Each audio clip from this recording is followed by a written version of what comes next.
Hello, Kerbonauts! Welcome to the esoteric space race in Kerbal Space Program 2.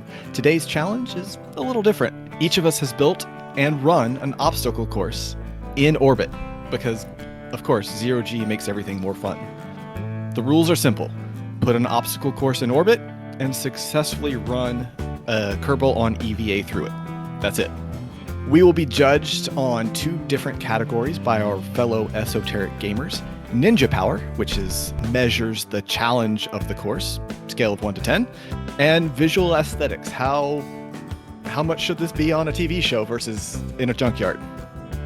Highest score in each category wins. What do y'all think, guys? Is this going to be fun? Let's do it. Let's do it. All right. So to make this more fair, I'm going to put our names into a randomizer to pick who goes first. So okay, are you going to stream this randomizer? I wasn't planning on it. Well, now you are. But now I have to. I pulled a name out of a hat. By random, it is. Yeah, and I pulled a name. Guys, I pulled a name out of a hat. Trust me. Trust me.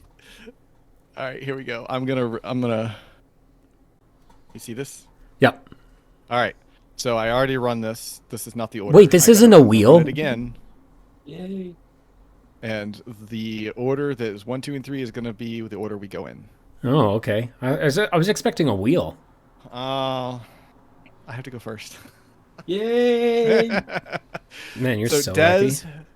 Des, Pear, then Lex. And we're going to, why this matters is because we're going to judge as we go. Okay. So I don't know how that will affect the scores over the course, but so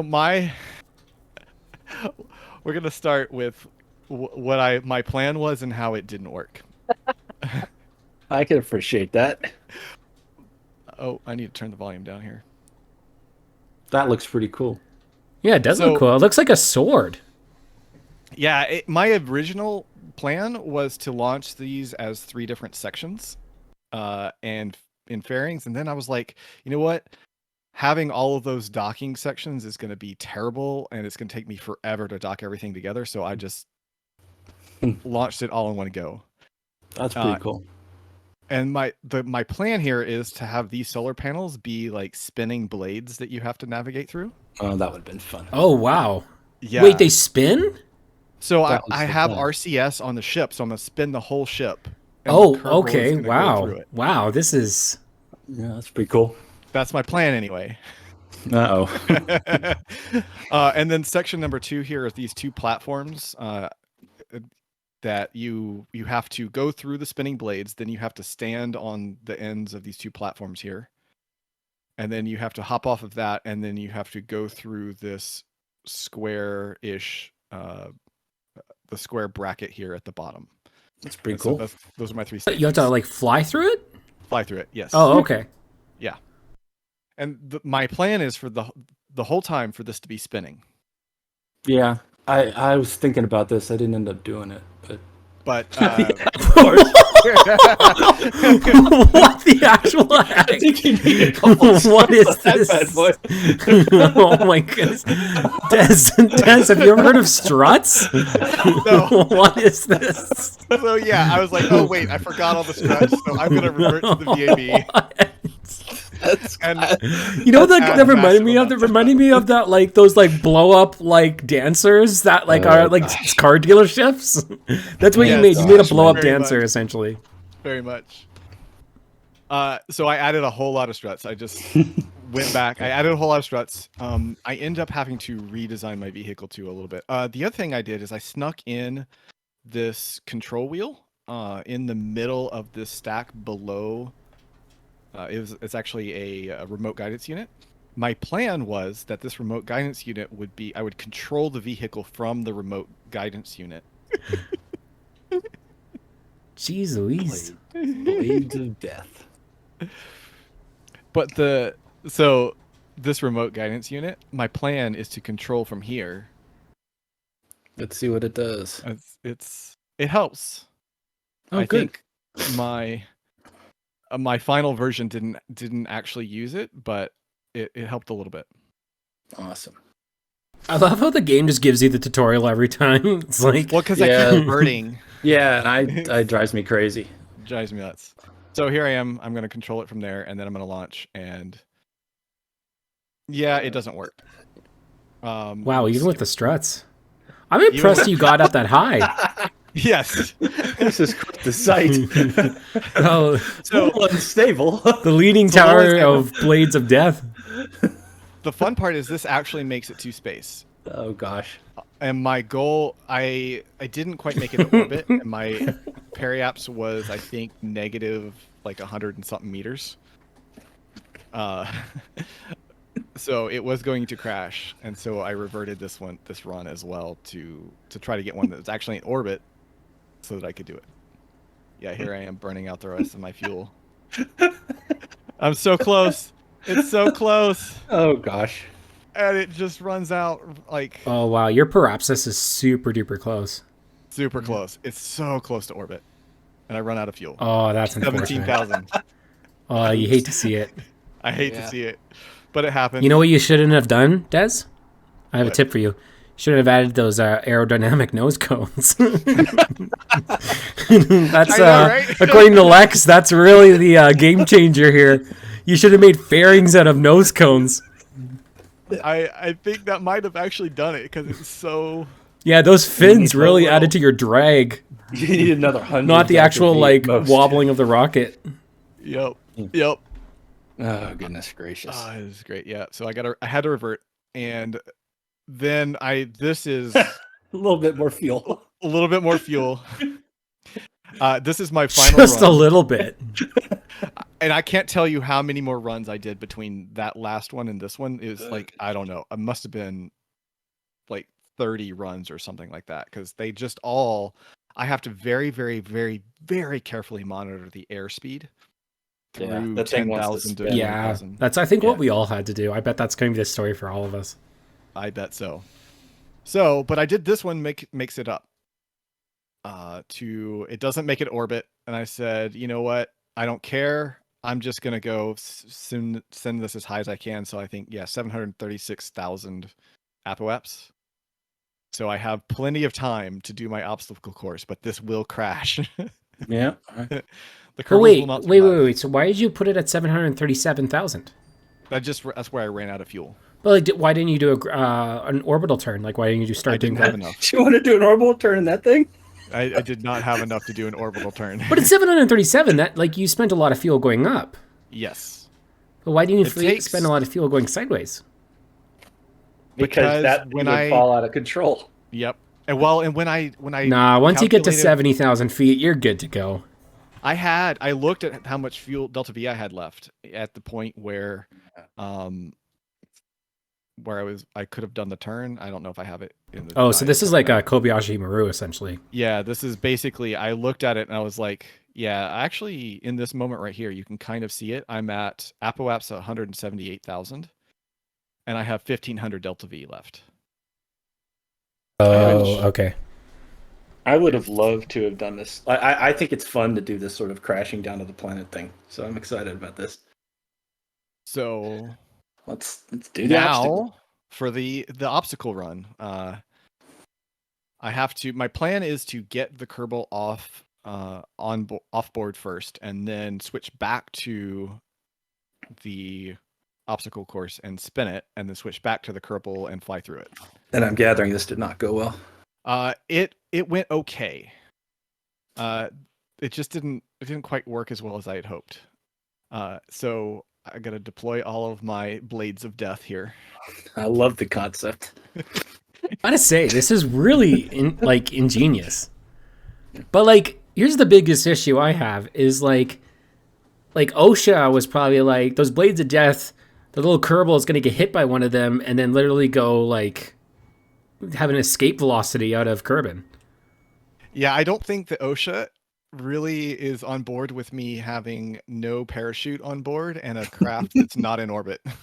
Oh, you guys, OSHA would not approve of mine at all. I'm just going to warn you now. Mine is a veritable death trap. Well, so this looks like something out of 2001 Space Odyssey. It looks so weird. It is very weird.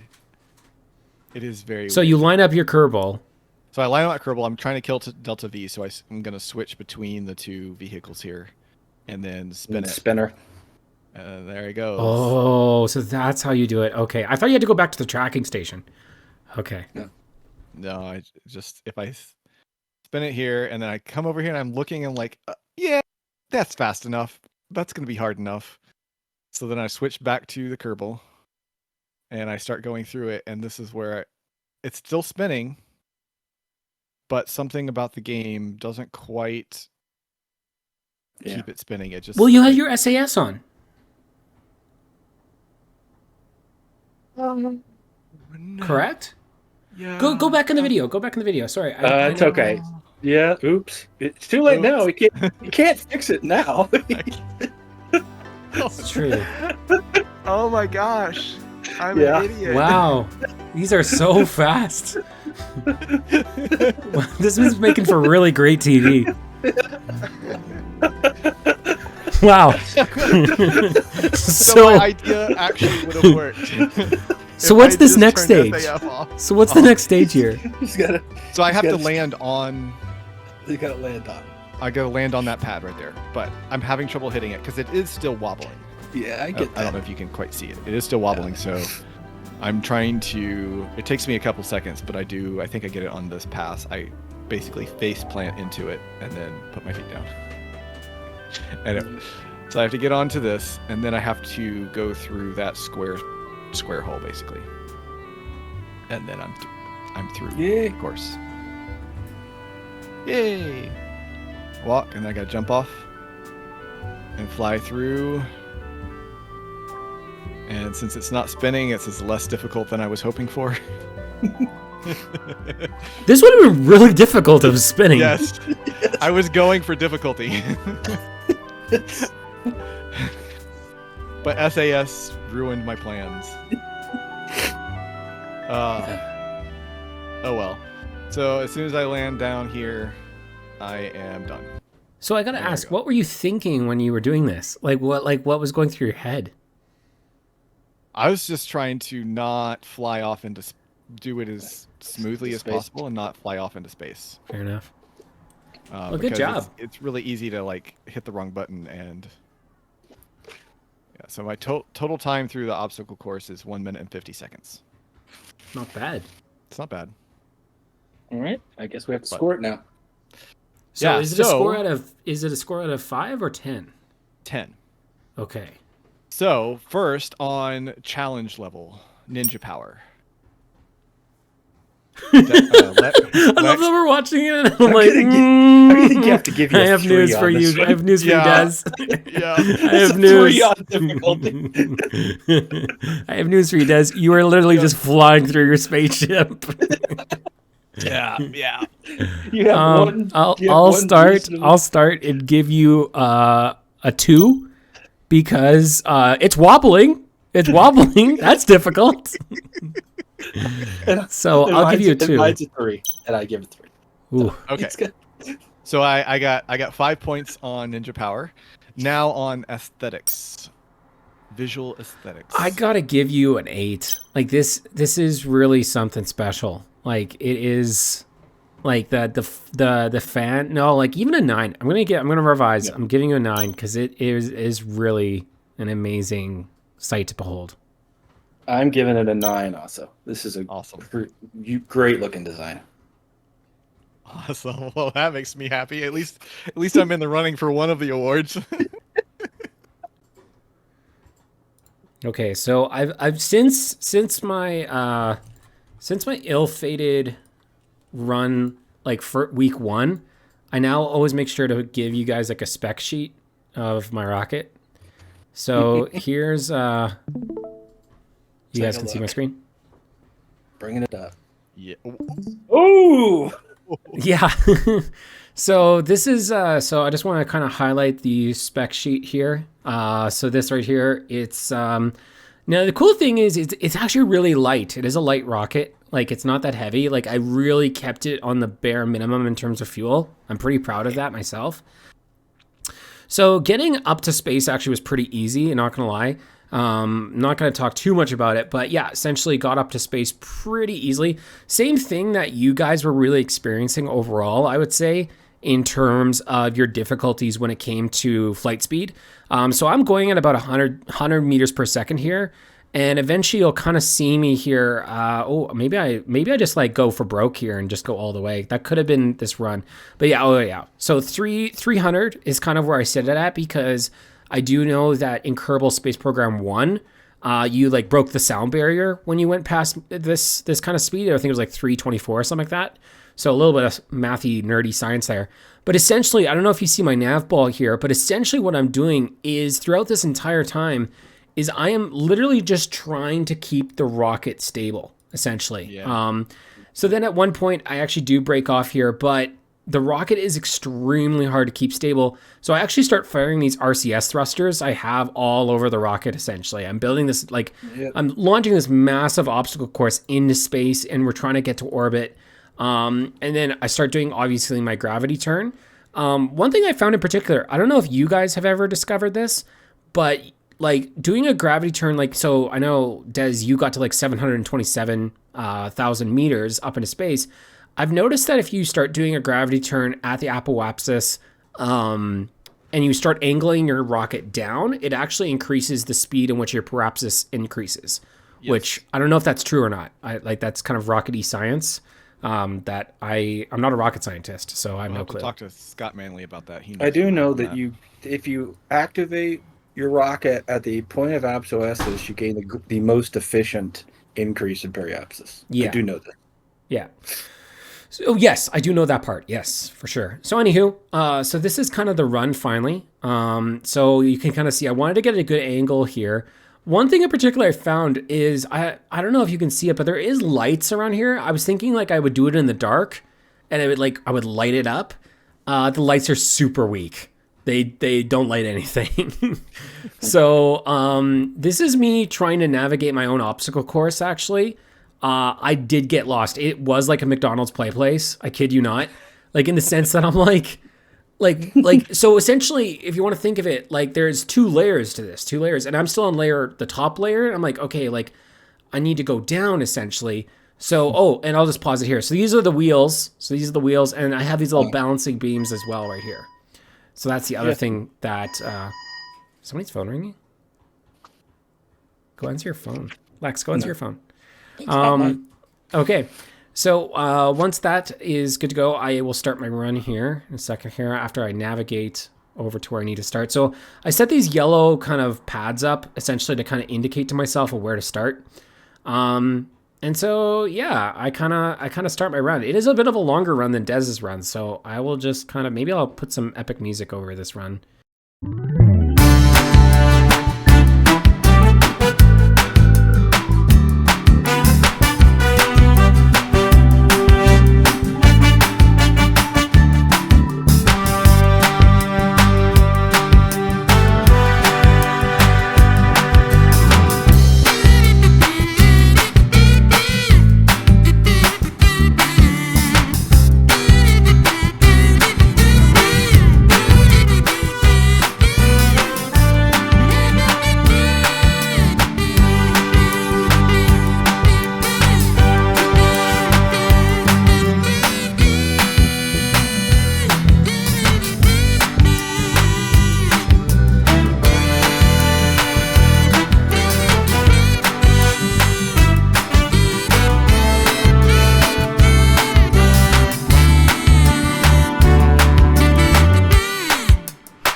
Pretty cool.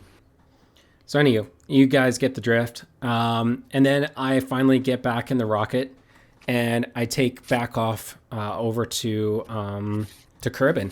Now, I like was one of the rules wasn't like actually to get back, was it? Nope. No. No. So I included this footage to show you guys, like, essentially I was like, okay, I'm going to get back. And essentially this is me disassembling. I'll just rewind that clip. That's pretty cool. So this is me disassembling the entire structure but because of where the balance beams ones, these sections kind of stay with the rocket. Essentially, they're stuck in the struts. Yeah. Of the balance beams. The crazy thing is I was thinking to myself, oh, the atmospheric pressure is going to break them off, right? Like at some point they'll just come completely off. But they don't. They actually stay intact throughout the rest of the thing. Now, this entire thing actually does pop off. I don't have that clip exactly. But then my last clip of the evening will be what I call baby's first 60 FPS, because I achieved 60 FPS for the very first time in this game. Wow. So yeah, obviously they're patching the game is coming together well. So Oh yeah, I have no doubt. Yeah, for sure. so this is 60 FPS and I land back at Kerbin. So Congratulations. that is my run. Awesome. That is awesome. I'm gonna score it now. So in terms of difficulty, the Ninja Power Award. Lex, why don't you go ahead and give your score? Give a 6. I was gonna go with a 7. So I think that's 13 I think it would have been a lot more difficult if the wheels worked properly. Like if the wheels actually like turned and like it made it difficult for you to go on them, but c'est la vie. C'est la vie. So in terms of aesthetics, Lex, why don't you go ahead and give your score? I'm going to give it an 8. I think I'm going with an 8 as well, actually. I was between a 7 and an 8. Yeah, those rounded struts really do look nice. That wasn't even on purpose, actually. I just, because I had to fit like a round strut on a square, like it was like square peg round hole, essentially. Like the rocket itself was round, like the fuel tank was round, but the struts were all square, right? And that's the only adapter that works for something like that. So it very much looks like a jungle gym. Yep. Yeah. It actually does look like a McDonald's play place. Actually, I was using McDonald's colors, so yellow and red. Yeah. So awesome. All right. So Lex, it is your turn to show us your Let me show monstrosity. mine. I mean, beautiful. Yeah, that'll be. See if you can see it. Can you see the little beautiful picture of my little thing? Yes, I can. So this is red the and yellow rocket as well. itself. See, McDonald's theme. It's a real simple design. The bottom of it is just basically a launcher. Nothing too crazy to it.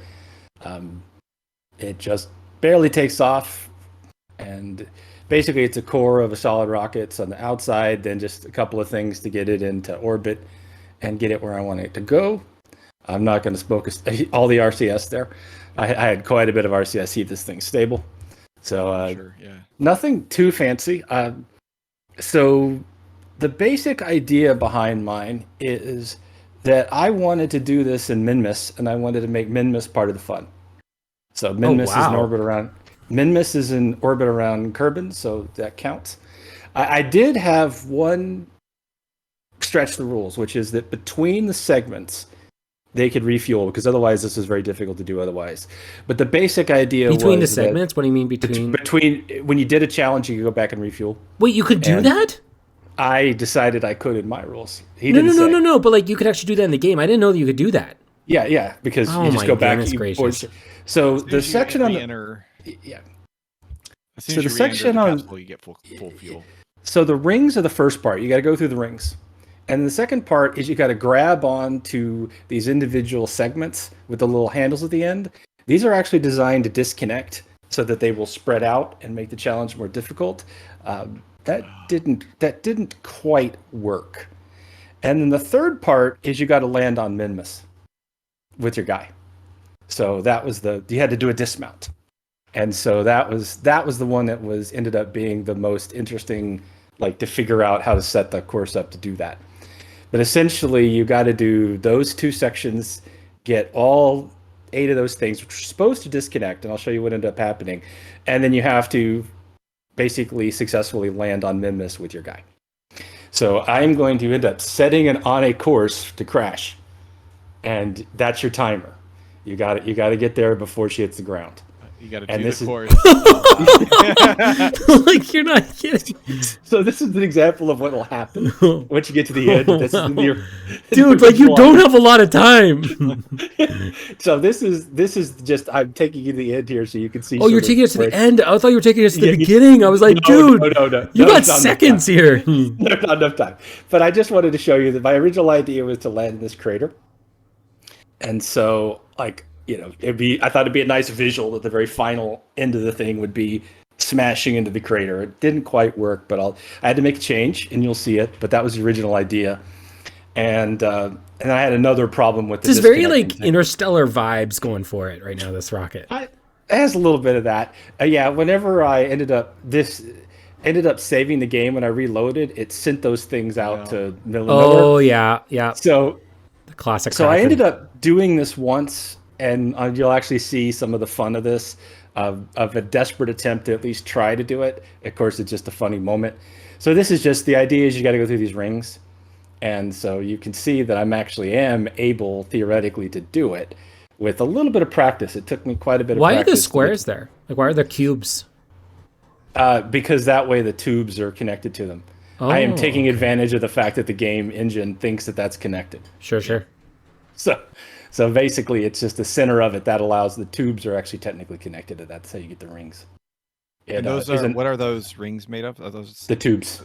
So That's too this funny. is me now doing the actual challenge. So it's we're gonna do the rings, and we got to start doing them. So the rings themselves are not that interesting. I'm probably not going to make you endure all of them super fast, but the idea is you go through them, and of course I bumped into them a number of times.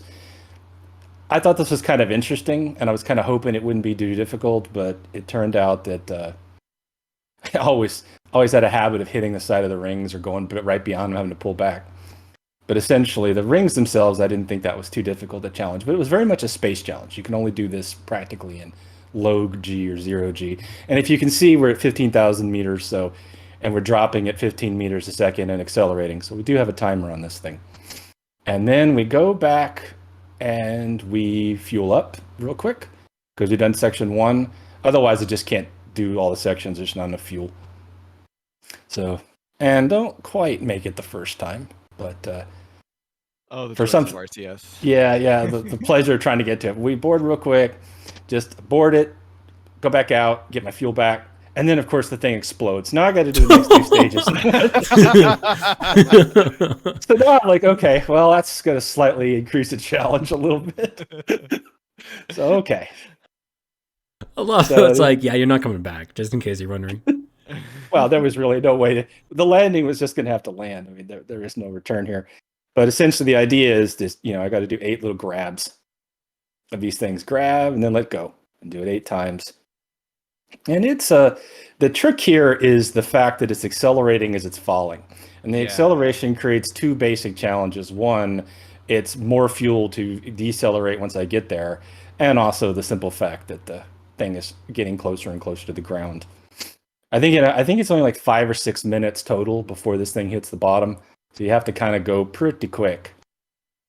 And that isn't really, the challenge is going to be just, I've never done this. Have either of y'all actually landed a Kerbal from this height, this way? No, I can't say I have. It was actually kind of interesting to try. I'd never actually done it, but I thought that would make the planet itself the final obstacle. I thought would really add to the whole thing. It's like the final challenge is just a successful landing using nothing but your jetpack. And if you mess up the final challenge, you mess up the final challenge Yep. permanently. Yes, there is that part. You don't get a second Mr. try. Not bringing their Kerbals home to the space center. It's a theme, guys. So we're at 50 meters a second, 12,000 meters. So needless to say, we're now dropping about 1,000 a minute and accelerating. So the planet's getting a little bit closer. And so we do our little thing.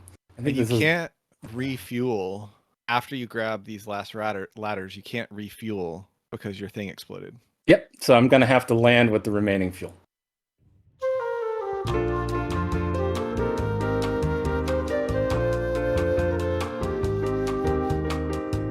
Now we're at a pretty nice little speed. You could tell I'm almost out of fuel. If I'd had to do all 3 of them, I wouldn't have enough fuel to land. And at this point, it's just the normal. I'm about a few meters off the ground. And of course, the thing that's confusing is 10 meters a second. That's actually a little scary fast. But then you start accelerating up again, right? Well, that's also orbit. That's orbit, which is actually fine. Yeah, so I'm actually okay. Once I hit the ground, it won't be too bad. But then we actually do land. And of course, the final little move, because it's Kerbal, and we got a plant a little flag and complete our course. Done. Yeah. So there we go. So C-Pair for score on difficulty. What do you think for this one? I would say that the craft overall. You had the ladders bit, you had the rings. I really enjoyed the rings. The rings were cool. And then landing was also neat, because I definitely have not landed a Kerbal from that distance before. So I'm going to give it an 8. I think just because the ladders. I would have given it a 9, but the ladders were a bit yeah, I was going to say the ladders were less difficult, but I think this is a solid 9, because I think doing it such that you land on, I think the final challenge is going to be, that was hard because you had to, especially because you had to do it without refueling. If you'd been able to refuel, I probably would have bumped it down to an 8. So for aesthetics, what do you think, C-Pair? Well, I really enjoyed the interstellar vibe, so I'm giving it a 9. I think I'm gonna go with a 6 on this one. Didn't like the look. I didn't like the look. I liked the jungle gym way better. The jungle gym was pretty cool. I'll give you credit. That was pretty sweet. Not gonna lie. The final score, if I recall correctly, so for Ninja Power I got 5. And remind me what you got, Lex. Lex got 17. 17. Yeah. And then C-Pair got 16, I think. So I think the award for Ninja Power on the most difficult goes to Lex on that one. Yay! Whoop, whoop. Congratulations. Visual aesthetics, we have C-Pair at a... What? Oh, did I write? I gave him an 8. You gave him an 8. So I think it's 16. Okay, 16. I didn't write the aesthetics down. So 16. Lex got 9 and 6. So I got 15. 15, and I got 9 and 9, I believe. Yeah. So that's 18. Congratulations! So I got the aesthetics. Yes, well done, sir. Well That's done. like the red green is like if women don't find you handsome, at least they find you handy. What a fun show. So do the two of you know what today is?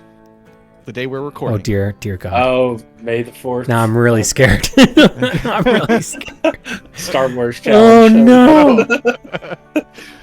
So our next challenge is going to be the Kessel Run. Okay, I was worried if you could do the trench run. I don't know if that still exists. I thought we had to design like an R2D2 in space. So Well, so what we're gonna do, we're gonna kind of use moons around Jewel, and I have to double check which ones, but I think we're gonna do a spice run from probably Pole to Tylo. But I'm going to confirm that. And so I'm going to send you an exact start time in the game so you can design your ship, and then it starts on Pole, and the fastest one to land safely on Tylo wins. Oh, okay. And So those are 2 moons. Those are 2 moons around where? Jewel. Okay, cool. And you can use whatever more orbital mechanics you want, however much fuel you want, however many launches you want. Just the single vessel needs to launch from Pole to Tylo. Wait, and you have to land on the moon.